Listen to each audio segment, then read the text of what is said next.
მასკერის პრინციპების დარღვევაში ადანაშაულებს კომუნიკაციების ეროვნულ კომისიას კოალიცია მედიის ადვოკატირებისთვის. ორგანიზაციის წევრები აცხადებენ, რომ კომისიამ კანონი დაარღვია, როდესაც დროულად არ გამოაქვეყნა იმ კომპანიების სია, რომლებსაც მასკერის დებულებები შეეხება. ამასთანავე, მათივე განმარტებით, კომისია არ უნდა ითხოვდეს არხებისგან წერილობით მიმართვას ტრანსფერების შესახებ, ვინაიდან მასკერის ვალდებულება ავტომატურად ვრცელდება საერთო მაუწყებლობის ლიცენზიის მქონე ყველა კომპანიაზე. კოალიციის განცხადებას კომუნიკაციების ეროვნულ კომისიაში უპასუხეს. კომისიამ კანონი დადგენილ ვადებში და სრულად არ გამოაქვეყნა ინფორმაცია იმ საკაბელო ოპერატორებისა და ტელეკომპანიების შესახებ, რომელთა მიმართ მასკერის დებულებები ვრცელდება.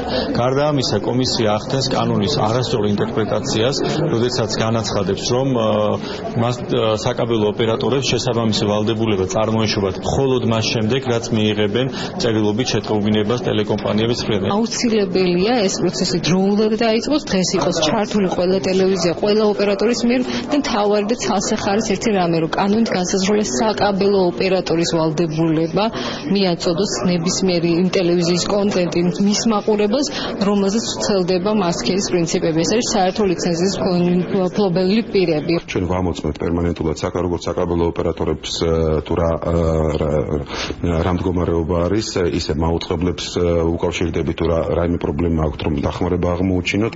ამ ეტაპისათვის ძალიან ბევრი საერთო მაუწყებელი უკვე გააქტიურებულია საკაბელო კომპანიებში და ამის ნათელი დადასტურება გახლავთ ის, რომ თავად მაყურებელი საზოგადოება უკვე ღებულობს ძალიან ბევრი ისეთ არხს, რომელსაც მათ საკაბელო ოპერატორი არ სთავაზობდა. კანონში არ წერია სიგნალი ვინ უნდა მიუტანოს, მაგრამ როდესაც ამბობენ, რომ მაუწყებელი არ არის ვალდებული სიგნალი მიუტანოს საკაბელო ოპერატორს, მაშინ საწერია მიგვითითონ, რომ საკაბელო ოპერატორია ვალდებული მაუწყებელთან მივიდეს და სიგნალი წამოიღოს. არც ეს არ წერია კანონში, მაგრამ სიგნალს მიტანა სჭირდება ტექნიკურად. კანონი ვერ იმოქმედებს ისე თუ სიგნალი არ მივიდა ერთი წერტილიდან მეორე წერტილამდე.